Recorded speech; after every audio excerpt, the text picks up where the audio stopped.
So I was a workaholic. Well, I still am.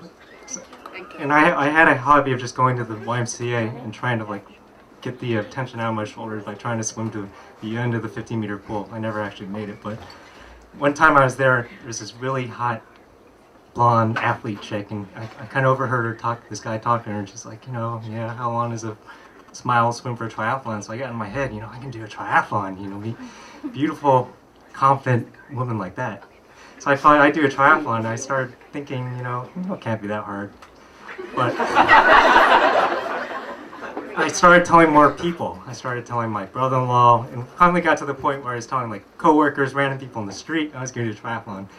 So I had to learn to swim first, which is a little more difficult. I bought all the DVDs on swimming technique that you could buy, so if anyone wants to learn how to swim, you don't want to borrow them because it's not going to help. But I would go to the pool, and it was like 3 months in a row I would go to the pool and just try to learn how to swim. I was just out of breath all the time. But my brother-in-law wanted me to do a triathlon, so when I was up in New York City, he asked me how my triathlon training was going, and I had to be honest with him, it's not going very well.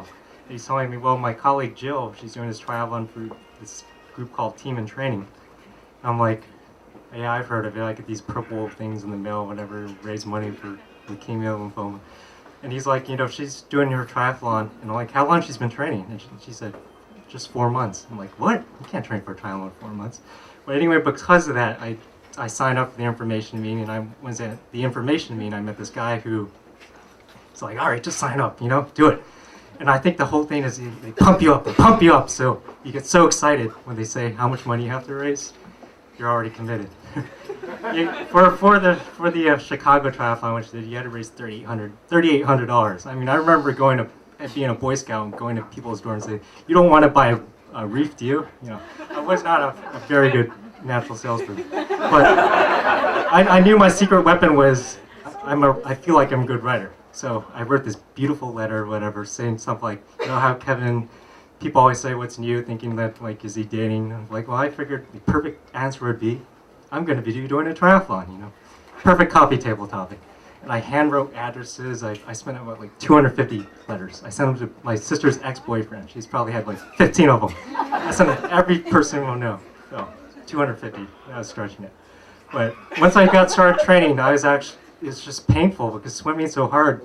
And once you start raising money, I mean, $100, $200, $300, you have to learn how to swim. You can't back out. They have this thing called recommitment where supposedly you can just back out and just lose the $400 deposit, but I wasn't going to back out. I mean, I said, I'm going to do a triathlon. So I did have the secret plan to raise more money, and it was just crazy because in a company, they have something called, usually in a charity, you have a 50-50 raffle, where 50% of the money goes to the winner and 50% goes to charity. Well, in a company, you really can't do that. And I wasn't about to go to a bar and ask people to enter a 50-50 raffle.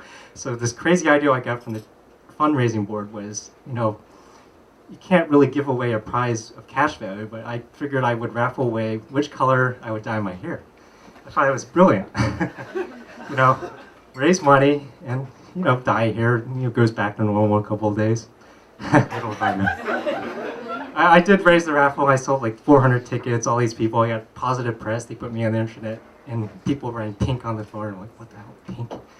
And the winning color is actually green. I picked this random woman, pick my fate.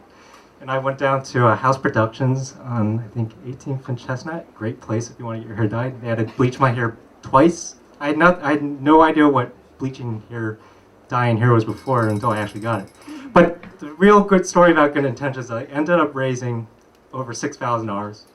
And they asked me to come back as a mentor. So I thought, the whole point of the mentor is, you have to get these people to raise their money, to reach their fundraising goals. So I sent out all these detailed things. So you got to handwrite letters, you got to do this, you got to follow up, you got to send emails, you got to send text messages. But the thing is, I had this mentee named Joyce, and she's like, I wanted to do something. She was like a party animal, but I just wanted to, get back a little. And she only raised like $100. And like, recommitment was coming up, the deadline, and it was like, should I tell Joyce to drop out nicely? And my mentee captains were like, no, let her go. And then like a couple weeks later, I got this Evite. Joyce is throwing a big team in training, like his bachelorette option, and it was at the Mandarin Brewery. So I figured I'd buy like bracelets, being the thoughtful mentor. So people who paid, I bought like 200 bracelets. the day the event comes, she had me at my door handing out bracelets. She ended up raising $7,000 that one day. Sold all the bracelets, so it comes down, good intentions is not what you tell people to do, it's what they actually do.